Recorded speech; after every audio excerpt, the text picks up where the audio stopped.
July 24, 1944. The subterranean bunkers of Maybach-I-Zossen, Germany.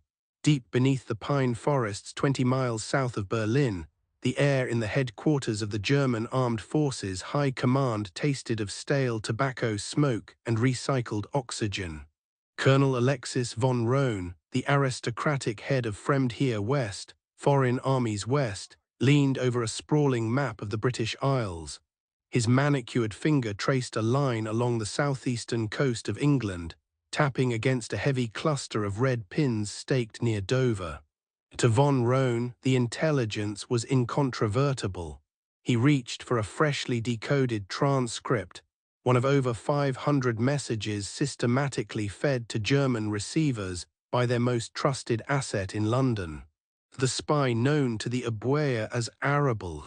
In reality, Arable was Juan Pujol Garcia, a British double agent codenamed Garbo, operating from a quiet room in London, orchestrating an elaborate symphony of fiction. But in the fluorescent glare of the Zossen bunker, Garbo's lies were absolute truth. Von Rohn meticulously updated his ledgers, officially confirming to Adolf Hitler that the 1st United States Army Group, FUSAG, was massing across the Pas-de-Calais under the command of General George S. Patton. Von Rohn documented phantom divisions, imaginary tank parks, and non-existent staging areas.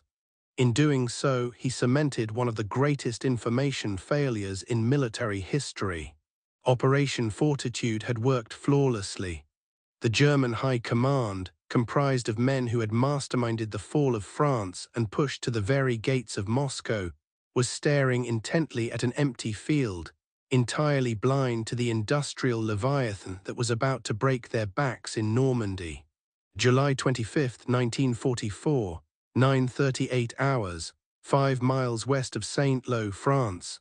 The morning air hung thick and humid over the bocage, the ancient, impenetrable hedgerows of Normandy. Lieutenant General Fritz Bayerlein stood outside the forward command post of the Panzer Lehr division. On paper, his division was one of the most elite and heavily armored formations in the Wehrmacht. His men were hardened veterans, their uniforms caked in the pale yellow dust of the French summer.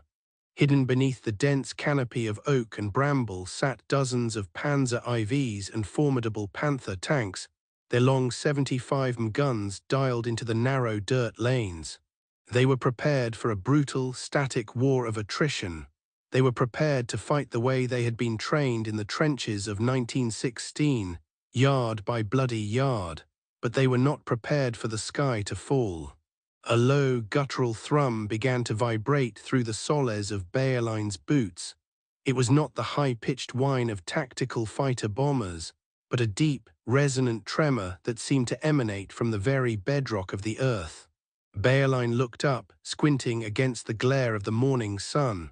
The skies over Normandy were entirely devoid of the Luftwaffe. There were no Messerschmitts to intercept the enemy, no Focke-Wulf reconnaissance planes to warn of what was coming. The German command was deaf and blind, relying on delayed telephone reports from shattered frontline observation posts. Breaking through the cloud cover came the vanguard of the 8th Air Force. 1,500 American B-17 Flying Fortresses and B-24 Liberators, flying in tight, stepped-up combat boxes that stretched for miles across the horizon. This was not a strategic strike on a rail yard or a ball-bearing plant in the Ruhr. General Omar Bradley had requested something entirely unprecedented: the concentrated tactical application of heavy strategic bombers on a tiny patch of the front line. Operation Cobra had begun. At 9:40 hours, the bomb bay doors swung open. 4,000 tons of high explosives and fragmentation bombs detached from the aircraft, whistling down through the summer air. When they struck, the earth liquefied. The carpet bombing hit the Panzer Lehr positions with the force of a localized earthquake. Bayerlein was thrown to the floor of his dugout as the world dissolved into a blinding maelstrom of concussive shockwaves, pulverized rock, and searing orange flame. Giant craters, 30 feet deep, overlapped one another in a lunar landscape of absolute devastation. 60-ton Panther tanks were flipped end over end like children's toys, their turrets sheared off by the blast waves. Entire infantry companies simply vanished, buried alive in their foxholes under hundreds of tons of displaced earth. In the chaotic aftermath, as the dust blotted out the sun and turned the morning into a choking twilight, the command net of the Panzer Lehr division fell completely silent. Telephone wires were vaporized, radio antennas were snapped. Men wandered out of the smoking craters, their eardrums ruptured, bleeding from the nose and mouth, driven mad by the sustained concussive pressure. 50 miles to the rear, at the Ob West headquarters in Saint-Germain-en-Laye, Field Marshal Gunther von Kluge stared at his situation maps, waiting for reports that would never come. The German front line had been fundamentally torn open, but the command structure, crippled by destroyed signals intelligence and tethered to Hitler's micromanagement, remained oblivious to the scale of the disaster. They still believed they were fighting a localized skirmish. They could not comprehend that the American war machine had just kicked open the door, and that a tidal wave of steel was already throttling its engines, preparing to move at 30 miles an hour into the deep German rear. The vaporization of the Panzer Lehr division was not just a tactical defeat, it was the severing of the German army's optic nerve in the west. As the dust settled over the cratered ruins of Saint-Lô, the surviving German commanders were forced to abandon their shattered telephone landlines. To coordinate any semblance of a defense, they had no choice but to transmit their desperate situation reports over the airwaves, relying entirely on the Enigma cipher machines they believed to be mathematically unbreakable. They were wrong. 300 miles away, within the drab, red brick huts of Bletchley Park, England, thousands of Allied codebreakers were listening. Every frantic plea for reinforcements, every casualty report, every desperate tactical realignment was intercepted, decrypted, and translated within hours. Through the top-secret intelligence pipeline known as Ultra, General Dwight D. Eisenhower and his field commanders were essentially reading Field Marshal von Kluge's mail before Kluge himself had even finished digesting it. The Allies possessed a godlike, omniscient view of the battlefield, while the German High Command was left stumbling in the dark, reacting to echoes. Worse still, the supreme authority of the Wehrmacht was physically and psychologically detached from reality. 600 miles to the east, deep within the humid, mosquito-infested pine forests of Rastenburg, East Prussia, Adolf Hitler sat in the Wolfschanz, the Wolf's Lair. Just days prior, on July 20th, a briefcase bomb planted by his own officers had detonated under his heavy oak conference table. Hitler had survived, but the concussive blast had shattered his eardrums, damaged his nerves, and birthed a profound, venomous paranoia that would infect every military decision for the remainder of the war. From his claustrophobic concrete bunker, Hitler stripped Kluge and the frontline generals of any operational autonomy. No tactical withdrawals were permitted. No defensive lines could be shortened or reorganized to preserve manpower. Divisions that existed only as burned-out husks and scattered stragglers on Kluge's map were ordered by Berlin to launch sweeping, impossible counterattacks. It was a command system utterly paralyzed by a dictator who moved imaginary battalions across a map board, dictating the minute details of the defense of France from a tomb in Prussia. And while Hitler micromanaged the ghosts of his shattered divisions, a very real, very fast spectre was about to be unleashed in the West. August 1st, 1944, Avranches, France. The bottleneck of the Normandy Peninsula had finally been broken. Through a narrow coastal corridor just wide enough to fit a two-lane highway, the United States Third Army was officially activated. At its head rode Lieutenant General George S. Patton, Jr., a commander who inherently understood that the nature of warfare had fundamentally shifted. The German generals facing him, men like Kluge and Model, had learned their trade in the trenches of 1916. Despite their early successes with Blitzkrieg, the vast logistical backbone of the Wehrmacht in 1944 still relied heavily on the muscle of thousands of draft horses pulling wooden supply carts. They simply could not fathom the speed and stamina of an industrial, fully motorized American army. Patton pushed his armored divisions through the Avranches Gap like water through a burst dam. The Third Army did not pause to secure its flanks. It did not dig in to consolidate its gains. It simply drove. American infantrymen rode on the engine decks of M4 Sherman tanks while the legendary Red Ball Express, a massive fleet of supply trucks, hurled themselves down French highways. Their drivers worked in exhausting shifts, moving at 30 miles an hour in heated cabs, keeping a continuous lifeline of fuel and ammunition flowing to the advancing armor. In a single month, Patton's forces would race 400 miles eastward. They pivoted with dizzying speed, liberating the Brittany ports to the west before swinging wildly toward the Seine to the east. For the German command, tracking the Third Army was like trying to catch smoke. Forward observation posts would frantically report American tanks rolling through a village, but by the time that report was routed to Ob West, those tanks were already 30 miles further down the road. The German tactical doctrine of organized defense in depth completely unraveled. They could not form a coherent frontline because the frontline was moving faster than their ability to communicate its location.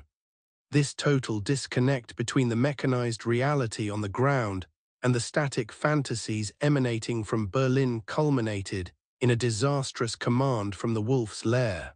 Ignoring the American armor sweeping violently around his southern flank, Hitler ordered Kluge to launch a massive armored thrust westward toward Mortain, attempting to cut off the American spearhead at Avranches. It was an offensive orchestrated by a blind command, executing an outdated plan against an enemy whose speed they could not comprehend. And it was about to drive the German army directly into the jaws of total annihilation. August 7, 1944, 200 hours, the fog-choked valleys around Mortain, France. Under the suffocating cover of a dense pre-dawn mist, the remnants of 4 German panzer divisions, including the elite 1st and 2nd SS Panzer, ground their gears and lurched westward. This was Operation Lüttich, Hitler's grand delusion made manifest in steel. General der Panzertruppe Hans Freiherr von Funk, commanding the XLVII Panzer Corps, pushed his armor forward along the narrow, winding country roads toward the coastal town of Avranches. The objective was simple, dictated directly from the Wolf's Lair: drive 30 miles to the sea, sever the narrow American supply corridor, and cut off Patton's Third Army. Von Funk's men advanced in strict radio silence, confident that the heavy morning fog would shield them from Allied fighter bombers, and that the element of surprise was entirely theirs. They were marching blindly into a meticulously prepared slaughter. Because of the severed landlines and the total reliance on Enigma transmissions, the Allied commanders had known about Operation Lüttich before some of the German battalion commanders tasked with executing it had even received their orders. At the First Army headquarters, General Omar Bradley had read the decrypted ultra-intercepts hours in advance. He did not panic. He did not pull Patton's racing columns back from the east to defend his supply lines. Instead, Bradley reinforced the town of Mortain with the veteran 30th Infantry Division, specifically entrenching them on the dominating heights of Hill 314, and simply waited for the fog to lift. When the mid-morning sun finally burned away the mist, the German armored columns found themselves paralyzed on the valley floors, their flanks exposed, their progress halted by stubborn, point-blank American anti-tank fire from the high ground. Then the skies tore open. Squadrons of Royal Air Force Hawker Typhoons, armed with 60-pound high-explosive rockets, descended upon the stalled German columns like a swarm of mechanized locusts. The pilots did not even need forward air controllers. The target-rich environment was so dense it resembled a peacetime firing range. Rockets shattered the engine decks of Panther tanks, cooking off the ammunition inside in spectacular, white-hot geysers of flame. Half-tracks were shredded into twisted scrap. Fuel trucks erupted, turning the narrow lanes into raging infernos that trapped the vehicles behind them. By nightfall, Operation Lutich was dead, its charred remains smoking in the French countryside. But the true disaster for the German command was only just unfolding. By committing his last mobile reserves to the west on Hitler's orders, Field Marshal von Kluge had inadvertently shoved his head directly into a noose. Sensing the fatal overextension of the German 7th Army, General Bradley made a command decision that defied traditional, cautious military doctrine. He picked up the radio and ordered Patton's XV Corps, which was currently tearing southeast toward Le Mans, to pivot a hard 90 degrees. Under the command of Major General Wade Hayslip, 3 American divisions abruptly swung their steering wheels north, driving full throttle toward the town of Argenton. At the same time, Field Marshal Bernard Montgomery's British and Canadian forces hammered southward from Caen toward Falaise. The German army was suddenly caught in a massive, U-shaped steel vise, the Falaise Pocket. Inside the OB West headquarters, the atmosphere devolved into a state of sheer, suffocating panic. Kluge stared at his situation maps, his aristocratic composure finally shattering. The red arrows marking American and British advances were closing around his forces with terrifying speed. His armies were blind, bleeding, and entirely outmaneuvered by an enemy operating at a motorized tempo the Wehrmacht could not sustain. Kluge drafted frantic, desperate messages to Rastenburg, practically begging Hitler's chief of operations, Alfred Jodl, for permission to order a general retreat eastward to the natural defensive barrier of the Seine River. The response from the Wolf's Lair was a stony, murderous denial. Hitler, entirely detached from the burning reality of Normandy, accused Kluge of defeatism. He ordered the encircled forces to stand their ground and launch yet another impossible breakout attack. The communication breakdown then reached its absolute nadir. On August 15th, desperate to understand the tactical situation on the ground, Kluge left his headquarters to visit the front lines. His convoy was immediately strafed by Allied aircraft, destroying his radio truck and leaving the commander-in-chief of the West stranded in a ditch for over 12 hours. When OB West fell completely silent, a paranoid Adolf Hitler jumped to the only conclusion his damaged mind could muster. He became convinced that his supreme commander was secretly negotiating a surrender with the Allies. By the time a battered, exhausted Kluge finally made it back to a working telephone, his fate was sealed. He was immediately relieved of command and replaced by Field Marshal Walter Model, Hitler's ruthless fireman. Model arrived to find an army that was no longer fighting a war of maneuver, but fighting simply to survive an apocalyptic slaughter. The pocket was closing, and the industrial might of the American army was preparing to grind the remnants of the German forces in the West into dust. August 19, 1944, the Dives River crossing near St. Lambert, the Falaise Pocket did not just close, it violently collapsed inward, crushing the German 7th Army and 5th Panzer Army into a narrow, muddy killing ground known to the fleeing soldiers as the Couloir de la Mort, the corridor of death. For the men trapped inside, the world was reduced to a terrifying, chaotic nightmare of shrieking metal and tearing flesh. Allied artillery rained down mercilessly on a 3-mile-wide stretch of road packed shoulder to shoulder with fleeing infantry, requisitioned civilian carts, and the last remaining panzers. The stench of high explosives mixed with the sickeningly sweet smell of thousands of rotting draft horses, their swollen carcasses blocking the narrow defiles. Field Marshal Walter Model, newly installed at OB West, surveyed the catastrophic ruin of his command with cold, clinical dread. Over 50,000 German soldiers were marched into Allied captivity, while another 10,000 lay dead among the smoking wreckage of 500 tanks and assault guns. The Wehrmacht in the west was effectively annihilated as a fighting force. On a dusty road near Metz, the disgraced von Kluge swallowed a cyanide capsule, leaving behind a letter begging Hitler to end the hopeless war. Hitler, reading it in his Prussian bunker, merely scoffed. Through sheer ruthlessness and the exhausted culmination of Allied supply lines, Model managed to drag the battered remnants of his forces back to the German border, behind the concrete dragon's teeth of the Siegfried Line. The autumn rains turned the front into a freezing quagmire, stalling Patton's armor and granting Berlin a fleeting, desperate reprieve.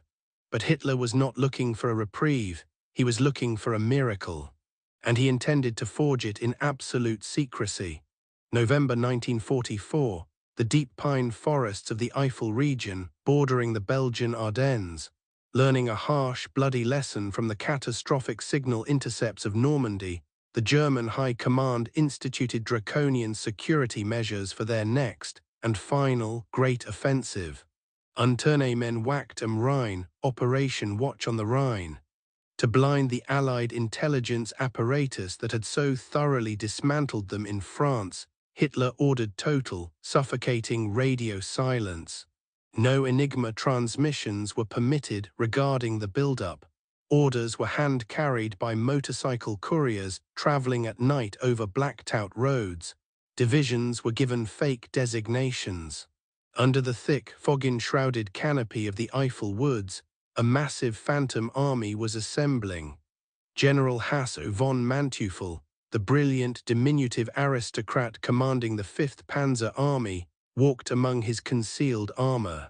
To his right, the brutal SS veteran Sepp Dietrich commanded the 6th Panzer Army, heavily equipped with the terrifyingly massive King Tiger tanks. To Manteuffel's left, General Erich Brandenberger's 7th Army prepared to secure the southern flank.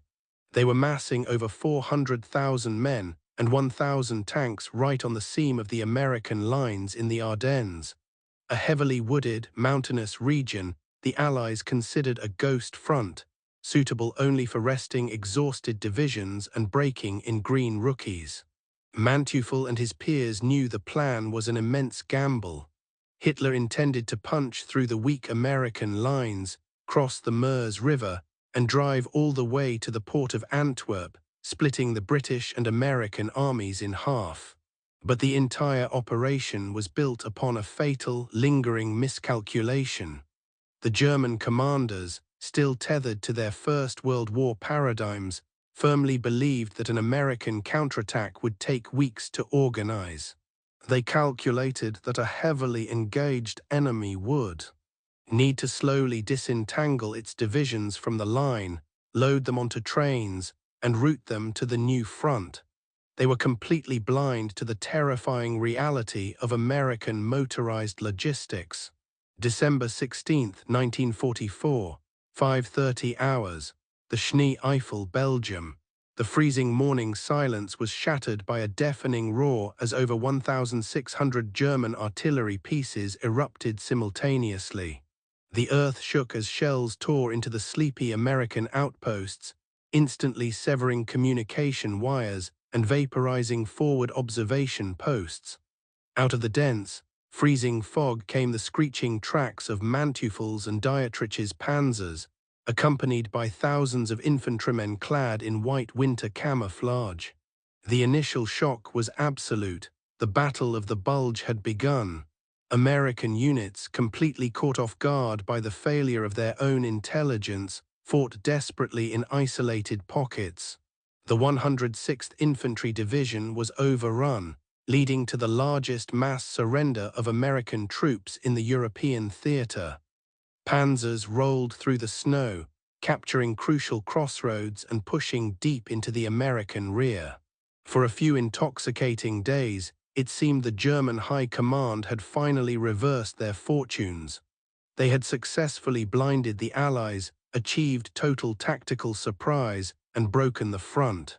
But as Manteuffel's panzers converged on the vital road hub of Bastogne, they were about to encounter the very nightmare they could not comprehend. The mechanized ghost they had awakened in Normandy was turning its terrifying gaze directly toward them. December 19, 1944, a damp, frigid barracks room in Verdun, France. Inside a heavily guarded squad room, Supreme Allied Commander Dwight D. Eisenhower stood before his top subordinates. The atmosphere was grim. Maps plastered across the walls showed a massive, terrifying bulge protruding deep into the American lines.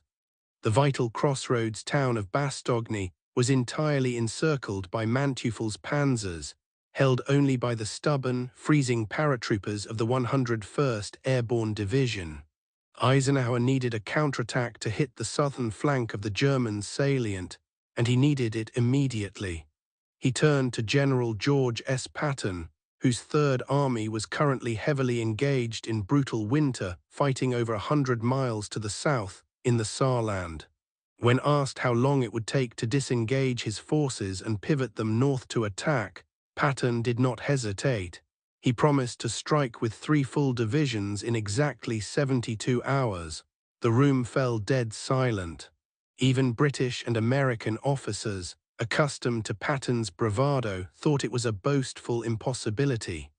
To withdraw 3 divisions from active, lethal combat, turn them 90 degrees, and march them over 100 miles through a blinding blizzard over icy, narrow roads was a logistical nightmare.